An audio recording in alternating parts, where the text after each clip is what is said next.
What's going on YouTube? It's your boy Scoop, man. Boy, I tell y'all make it hard for your boy, man. Y'all make it hard for your boy, man. Listen to me.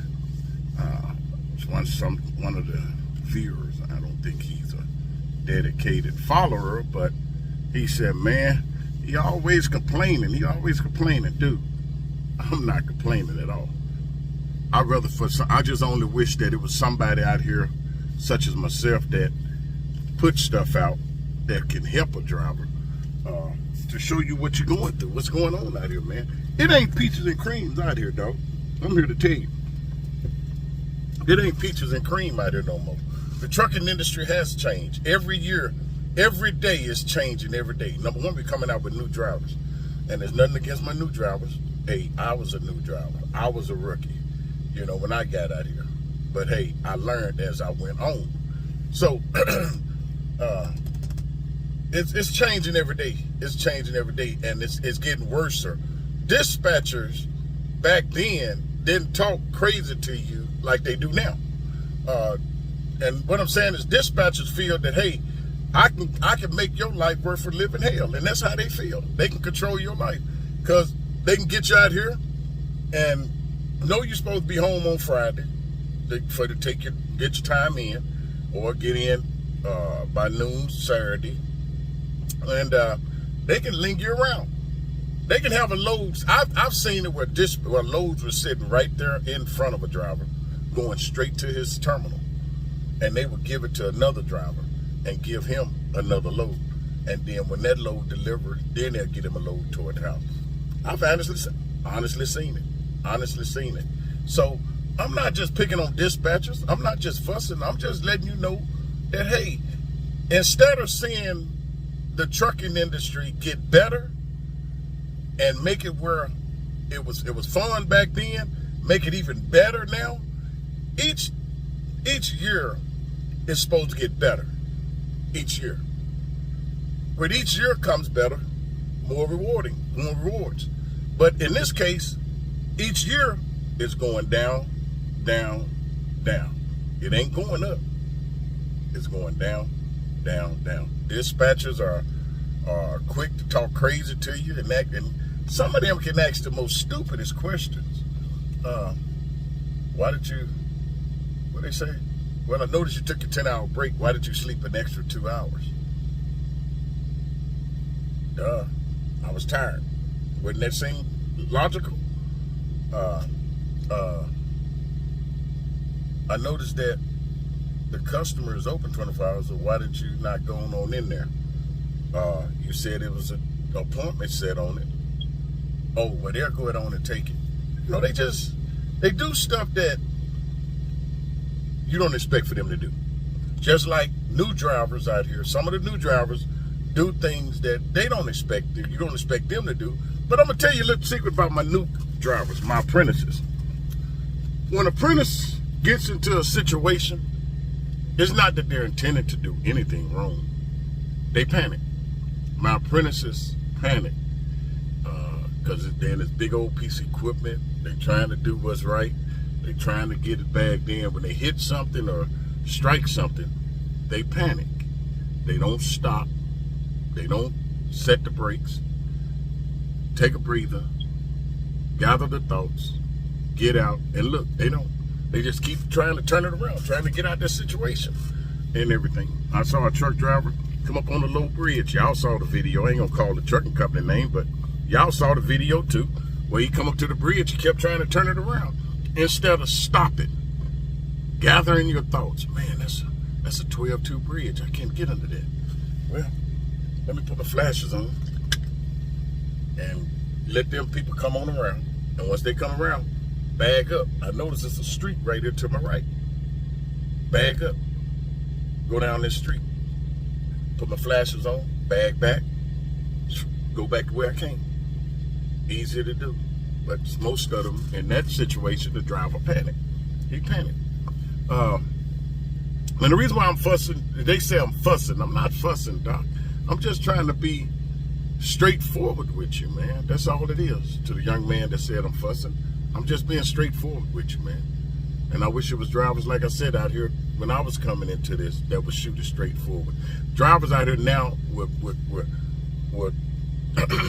spread it so thin to where it's make it look so good. You sitting there looking at this river and you're like, man, that ice looks solid, man. I can walk out on that ice, man. Man, yeah, you can walk out there, man. You can walk out on that ice. Come on, man, we can walk out there. Soon as you step on the ice, boom, and get halfway out, boom, it start cracking. Next thing you know, it fell out from up under you. But it's the same with the trucking. Some drivers out here on these YouTube channels, they feeding it, making it seem like it's good, it's glorious, it's this, it's that, and boom, you get there and it's not what they say it is. That's why I'm not recruiting for Averitt. I don't recruit for Averitt anymore. No, I don't recruit for no trucking company anymore because I'm tired of looking like the guilty party. I'm tired of being let down and everything. They want good drivers. You get them good drivers and they abuse them. They misuse them. Yeah, they misusing the good drivers. And like I said, in the previous video, to my dispatchers, it wasn't to offend nobody. It's just keeping it straight and 100 with you. You know, yeah, your job is to dispatch the truck. The driver's job is to pick it up and deliver it from point A to point B. When you see where he's located before you go home, take that time out of your schedule before you go home and look and say, okay, he's about 3 hours from there, so he's gonna probably be at the customer tonight. So let me go it on and get with the planner and get him lined up on something just in case he decides. Like now, for instance, good example of me. My whole week been shot. It's been shot.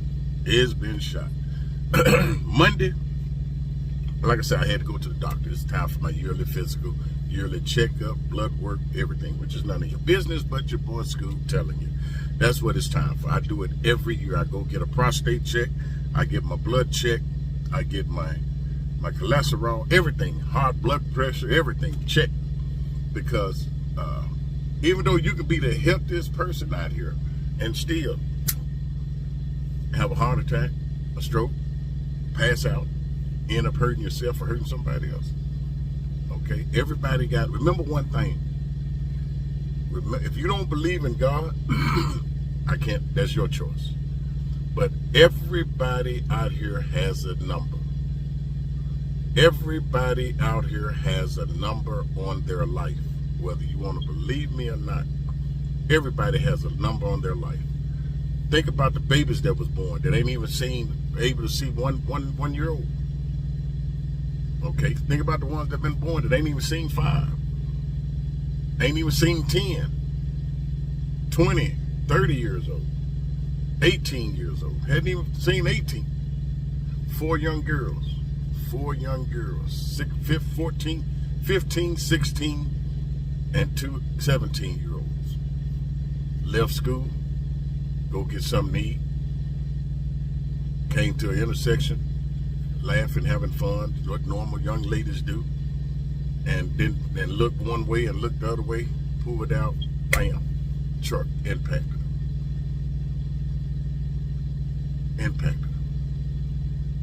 They didn't know that that day would happen to be their last day. Driver out here had an accident on the bridge, blew a steer tire, managed to get the driver's side up on top of the bridge, but he didn't go over, thank God. But what happened? He was stunned, he was shocked, he was scared. He opened the driver door, not thinking to look down, and he fell to his death and hit his head on the concrete down below the bridge. He didn't know he was up. He just panicked. So nobody knows the day nor the time. Nobody knows that day or time. But those young 4 girls are going home to be with the Lord, and that young driver is going home to be with the Lord. So all I'm saying is respect. The little time that we have on this earth, respect each other. We've got to start respecting each other. We do. We have got to start respecting each other. I'm no better than you. I don't care if I've been out here 36, 37, 80 years, 40 years, 50 years. I'm still learning. It's a learning experience for me. It's going to always be a learning experience for you when you get out on this road. Because when you think you got it down pat, and if you think you know everything, that's the day you need to hang up your keys. So once again, to the young man, I'm not fussing. I'm just speaking my mind on a nice video. My video is not there to offend anybody. It's not there to throw blame at anybody. It's just here to help those that need it. If you don't need it, don't watch it. One thing I can truthfully say, and that is, I never say subscribe. I never say hit that button. You know, none of that. Because if you want to subscribe, you'll subscribe. If you don't, you don't. I'm not getting paid for this. And I don't want to get paid for it because I enjoy making the videos in my spare time and everything. But there's always one or two that want to come out here and try to stir up Scooby-Doo. Well, you're not going to get that other person out of me. So thanks for trying, but the only way you're going to come out on me is, and I didn't mean for them to come out the day they broke in my trailer, but it was just one of them days that ticked me off, man. You know, it just got to me. But like I said, y'all, like I said, my day been shot. Monday, I went to the doctor. Tuesday, they gave me a load to do local, which I didn't mind. It was a local delivery. I thought it was a drop and hook. They said it's a live unload. So I told my dispatcher, said, okay, cool. Got over there. And the thing that I was fussing about was that he said I was fussing, but I wasn't. I was making acknowledgement on, and that is that I got there at 8 o'clock, hit the door. It's a live unload. I've been out here long enough to know if it's a live unload, you at the mercy of the receiver.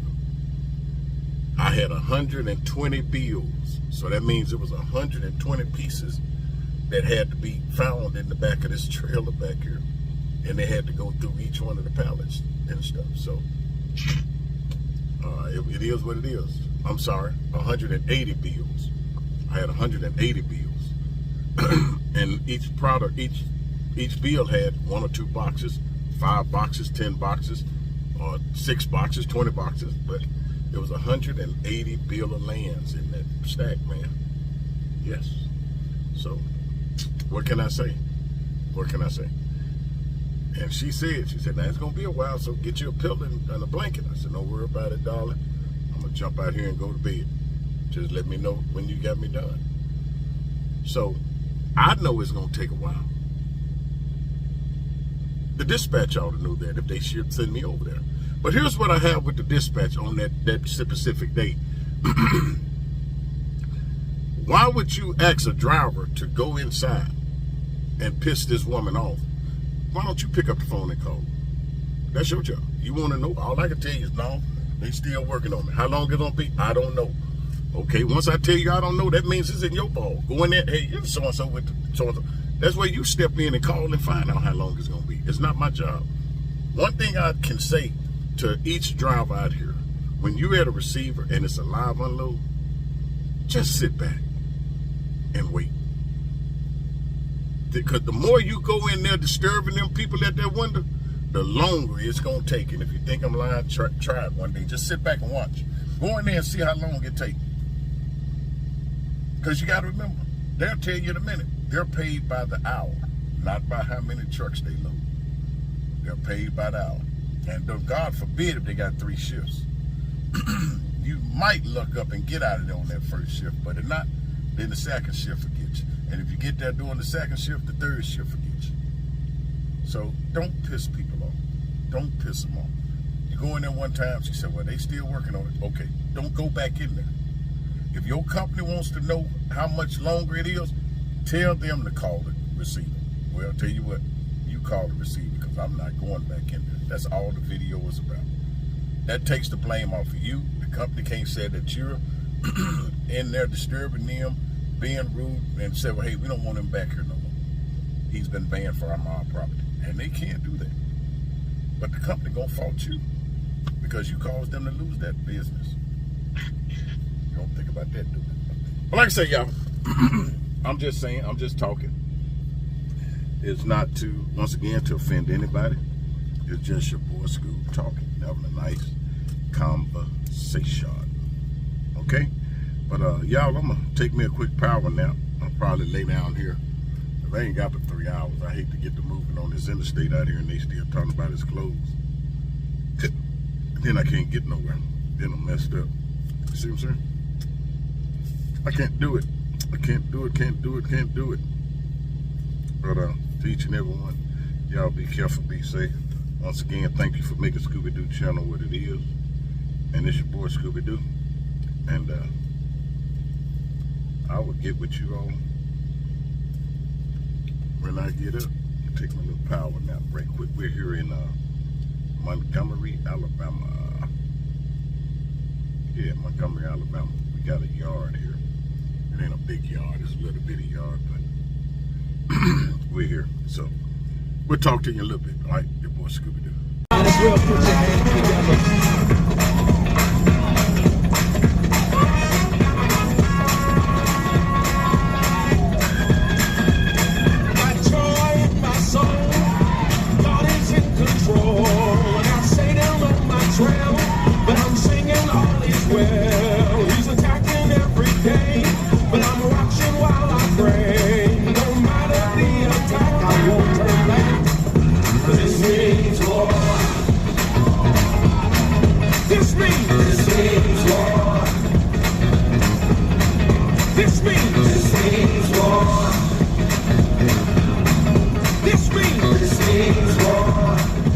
Alright there, YouTube, we done made it here to the yard in Atlanta. We're gonna T-call this load that I'm on, and then we're gonna pick up another load off the yard here, which I'm just hooked to, and it's going down the street here to Clorox to deliver for in the morning. Abundant Service Warehouse is where it's going to. Yeah, it's going to deliver down there. I don't know what this junk is. But anyway, it delivers down there in the morning. And 10. Then we're going to turn around, come back over here to the yard, pick up another load, and take it to Tupelo. Drop it. It's going to Oxford, Mississippi. We're going to drop it at Tupelo in Oxford, Mississippi. But man, I tell you, it's a mess here. Hot Rod 88 asked me a question, a good question, a great question, and everything. So I want to reply to Hot Rod 88 again. Thanks for the question, because it'll go right along with what I'm talking about today in this video, as well as yesterday's video. It'll run all together. But anyway, Hot Rod 88 asked me what are some of the changes from when I got into it and when he got into it. He's been in it now, I think he said going on 10 years or 13 years. I might be wrong, but if I am, forgive me. I think he said 13 years he's been in it. And what some of the changes that have came about. Well, let's see. What so much to it. There's so many changes, but some was for the good, some is not so for the good. But some of the changes were let's hit the main changes. That was pay. Pay changed big time, because when I started, I was at 10 cents a mile. Is what I was at, 10 cents a mile when I started driving. I was making 10 cents a mile with Schneider National. That's a big difference, 10 cents compared to where they're at now. I think now they're at, the lowest pay I've heard of is like 42. 42 is the lowest I've heard so far. Now that's not, I don't know about people coming out of school. I don't know what they're making, but some of them coming in making over 42. So I really don't know. So 42, we're gonna say 42 is the lowest that I heard. So that's a 12, that's a 30, what is that, a 23 cent jump? No. That's a 32 cent jump from when I started, and which is good. Is real good. That's real good when I started. But one thing about it, the miles was there at the low pay, because when I started, I was running out to California, man, going out to Cali and other places. So hey, the miles was there. and everything. But it is what it is, y'all. It is what it is. The way they talk to people, the dispatch used to treat you, totally different from then and now. Dispatchers now are a lot of young people. We got a lot of young college people that's doing dispatching. Back then, it was actually truck drivers that was doing dispatching then. Most of them they was driving trucks and went from truck into dispatching. So they knew what it was to be out on the road. But now we got a lot of more college people coming in now, teenagers that's going through college, and they're just finding a job, part-time job, or a job that they can work and go to school and everything and stuff. So, and some of them are staying on full-time, but their personality, the way they speak to people, is very unprofessional. Some of them, not all of them. We got some great dispatchers, and some of them just don't know how to handle certain situations that may have come about. And which, first off, let me stop right here and say that once again, I'm not saying that a dispatcher should let a driver talk crazy to them, and a driver shouldn't let a dispatcher talk crazy to them. Because like I said before, that's not your husband and it's not your wife in either category. As from a dispatcher, it's not your husband, it's not your wife, it's not your kids. So we are adults. I hope and pray that we're all adults and everything. But also back then, the way them changes came about, this here. Back then, everybody talked on the radio. Man, we had fun. We rode down the road and talked. 80% of the drivers out here today don't even run CB radios, which you hear the same excuse, man, I ain't got time to listen to all that bull crap. That may be so. But all that, you don't have to listen to all the bull crap. When I get tired of hearing it, I reach up and turn my squelch down. That's all it is to it. I still keep it where I can hear what's going on up ahead. Road shut down, accident, whatever. I can hear that. If you need help in a truck stop, turn your radio on. Somebody listen or call that 911 for you. Now, you don't never know. Drivers cut you off. You can't talk to them. Driver today came past me. Doors on the back of the trailer just swinging. Tried to get his attention. When I went past, he looked at me like I was crazy. I said, okay. Got up the road here, 2 state troopers sitting on, Alabama state troopers sitting on the shoulder. Soon as he went past, damn, they pulled him over. See? But he could have prevented that if he had had his radio in the truck. But he didn't have a radio in there.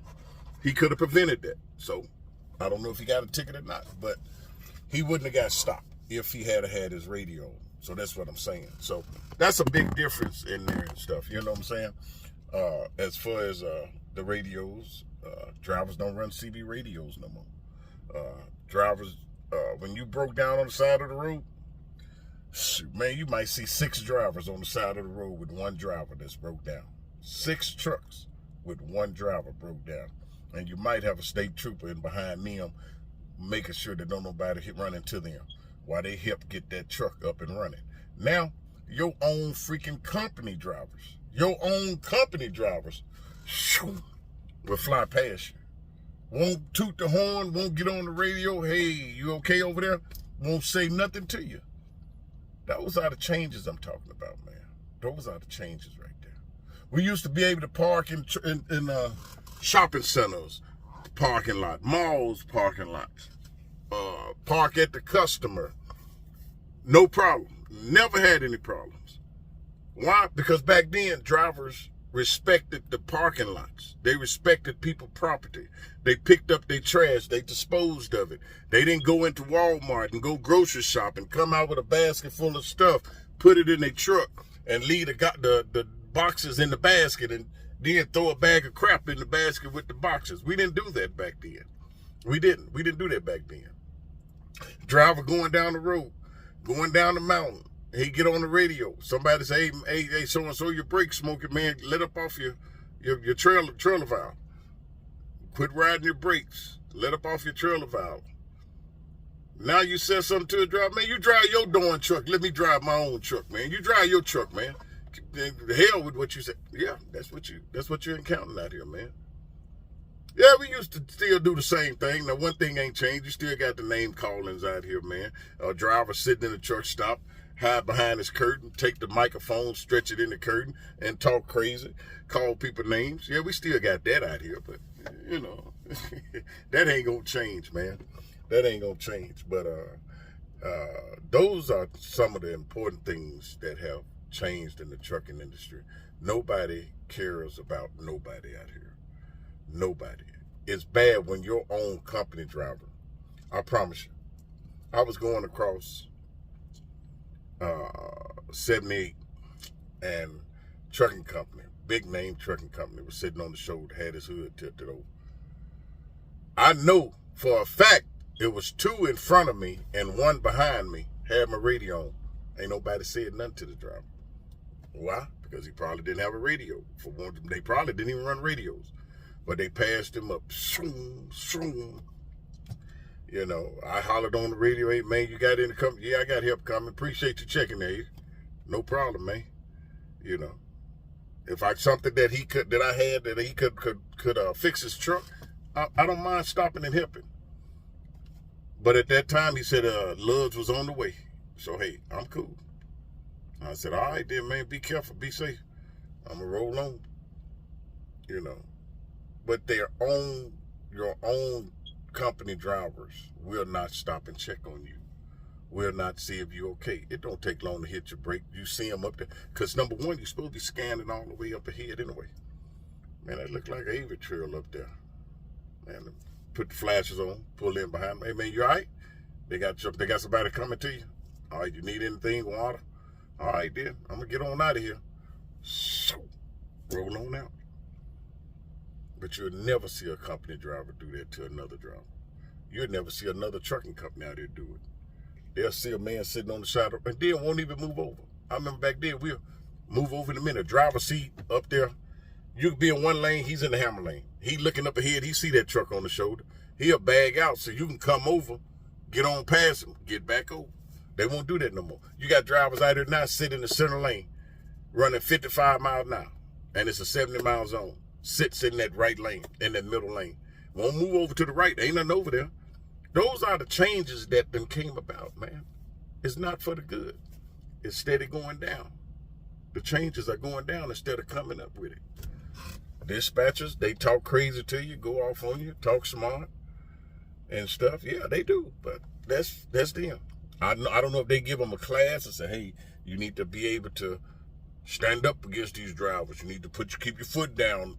You know, don't let them run over you. I don't know if that's what they're teaching them or not. But all you got to do, kindness. That's it. Be professional, how you handle it, and maintain that profession at all times when you're talking to them. And keep it 100. That's it. Keep it straight with them. I promise you. But like I said, those are the changes that then came about, man.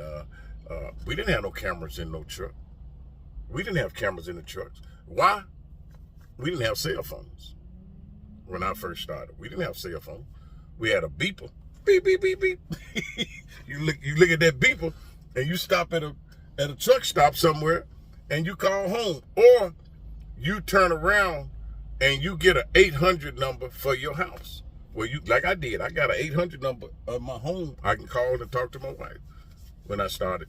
You see what I'm saying? So, we had 800 numbers. We had pay phones. And oh man, I can't forget the most important thing about the past, man. You can go into a TA, STP. Man, you can pull in there, dude, and sit down at a table and break bread together. No matter what color, race, creed, we all broke bread together, man. We respected each other. We ate together. Yeah, laughed together, talked with each other. You know, now what we did, we got out there behind the road, behind them curtains, that's totally different. But when we was in that restaurant, we didn't look at skin color. We sat there and sipped coffee together, laughed, and talk about trucking, man. Talk about where they load going, where your load going. Now, I don't give a darn about you, man. One guy could be sitting at a table and he'll take the whole table. No, dude, no, you can't sit there with me. Yeah. So it's a lot of changes that have came about, and that makes, when I say it's changes in the trucking industry, it is a lot of changes in the trucking industry and everything that have came about. And I wish it was for the best, but hey, it is what it is. It is what it is, you know. Cameras, we didn't have cameras. We didn't have tablets. We had the Qualcomm and everything, which was the little keyboard, like a typewriter. Looked like a little cash register is what we was using out here. Then they start upgrade. Now they're at tablets and stuff, AI tablets and stuff, you know. Tablets that they don't need a camera looking at you. They got tablets now. The tablet got a camera facing you, and it's got a camera behind it. So you can take pictures of your paper, but they can turn that facing camera on and look at you, see what you're doing. And it's bad when a company got to put a camera in the truck looking at a driver just to make him do his job. That's what they're doing. That's what it's for. To make sure you do your job. We didn't have that back then. Trucks weren't governed back then. Well, Snyder was. We was at 55, you know. But we had the torque pull turned up in it, so it would pull a heel and everything. We had that torque and stuff turned up in it. But, you know, now, a truck set, governed. You got all these bells and whistles on it. Man, that's enough to drive you crazy right there. See, we didn't have that back then. We didn't. Drivers got out here back then and they done their job. Nah, I admit, a lot of them took them pop-uppers and stuff to keep them woke. But I know a partner of mine would go from New Jersey straight out to California and wouldn't sleep until he might stop somewhere along there and take an hour here, 2 hour here, an hour here, and he'd be out in California come Monday morning leave on a Friday in Cali on Sunday. So yeah, we used to run like that, man. We used to run like that. Grab a logbook, do it up, tear that page out, scratch it up, show you you was there yesterday, you know. So yeah, we used to be outlaws back then. We used to run illegal. I'll be the first to tell you. Have I ever ran 2 logbooks? I tried it once, and I would never do it again, because it can get you screwed up. Good example. Partner said, I pulled into Brownsville Scales. I never forget that day. And he said, pull around back and bring in your logbook, a permit book, and everything. I said, yes, sir. Got my logbook, permit book. Where they start? Sewing. And while I was there, the other DOT officer asked this other guy, said, set your brakes and bring me your logbook. He bring his logbook in, gave it to him. He said, okay, pull around back and we're going to do an inspection. So he said, hey, I'll go out here and check this truck. I'll be back. So he was tallying up with me, looking at my logbook, flipping pages. He said, all right. All of a sudden, the DOT officer came in from out there while he was typing up my inspection sheet and stuff. And the guy comes in. The guy comes in. I never forget it. He came into the desk. He said, well, let me get your permit book, your logbook, and your driver's license. Why did this guy give him another logbook? And he said, well, is this your logbook? The driver said, yes, sir. That's my logbook right there. He said, are you sure? He said, yes, sir. He said, well, if this is your logbook you just gave me, what is this you gave me when you pulled on the scale? Wasn't nothing he could say. He just dropped his head. He just dropped his head. Placed out of service. See, that's what I'm saying. It can get you in trouble and everything. But those was the good days, man. DOT wasn't hounding you that much. They wasn't messing with you that much, man. You could go across New Mexico, because New Mexico had the lowest state troopers out there. So if you get stopped by a state trooper, all you had to do was ask to see a magistrate that night, and ain't no magistrate gonna get out their bed to come and see you. So the state trooper let you go. You know, you get about 4 or 5 of y'all running across there. He hit them lights. Bloop. He better see some brake lights or he coming after you. Those was the good days, man. Honey Bear. I don't know if some of y'all might know who I'm talking about. Honey Bear in Arkansas. She worked from the Texarkana line back to the Hope Scales. She'll be sitting there on the side of the road. She'll tell, hey, such, I better see some brake lights. All right, okay then, slow it down. And she wouldn't bother you. If she didn't see no brake lights and you come on there and said something smart, boom, she came after you. Honey Bear was the best Arkansas State Trooper you can ever run across, man. And I'm going to show you what I mean. She's retired now. But, man, the guy come through there in the Peterbilt 379, man. He said, Honey Bear, my speedometer broke. She said, where you at? He said, I'm coming up on mile marker 12. She said, I'm at mile marker 10. He said, I'm going to get it where I think it's about 70. Can you let me know? She said, okay. Man, he come around that curve. She was sitting there. She clocked him at 88 miles. She said, you ain't doing no 70. You doing 88. Now I need to see some brake lights. That boy locked it down. And she said, okay, you need to get that fixed. And she ain't said nothing. Just he went on down the road. He marked the way he had the speedometer at, he say, with a marker. And that was 88. She said, no, you at 88. Ooh. And see, back then it was 55 miles an hour speed limit. So, you know, like I said, those are the good days back then, man. Those are the days that I miss, man. When state troopers out there would get on the radio and say, hey, man, you need to slow it down there, fella. You need to slow it down. Now, they've changed. They putting them lights on you, coming out there, you know, and everything. Now it's point system. You get points against your license and stuff now. It's just so much change. That's what I'm saying. The trucking industry have changed and everything. But hey, God is good. We serve the same God. And he ain't changed at all. Okay? But like I say, just those are some of the things that have changed. A lot of y'all might not think so, but they have and everything. But like I said, to Hot Rod 88, there you are. And it's probably more than that, but it'll probably take a whole video to do it. But I'm going to get ready to get me some sleep. My eyes are dry.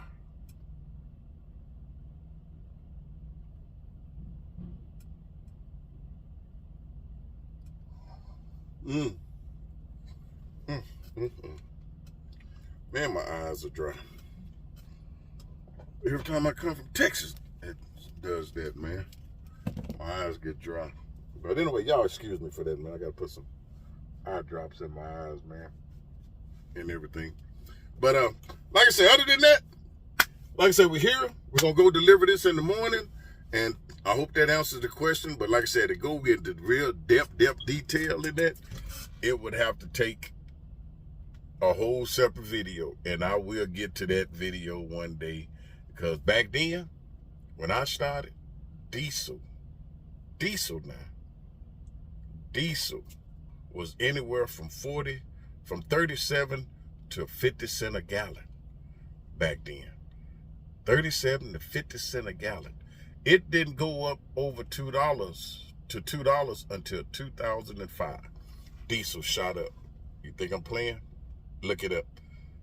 Ask your Google. Ask your phone. What was the cost of diesel back in 1986?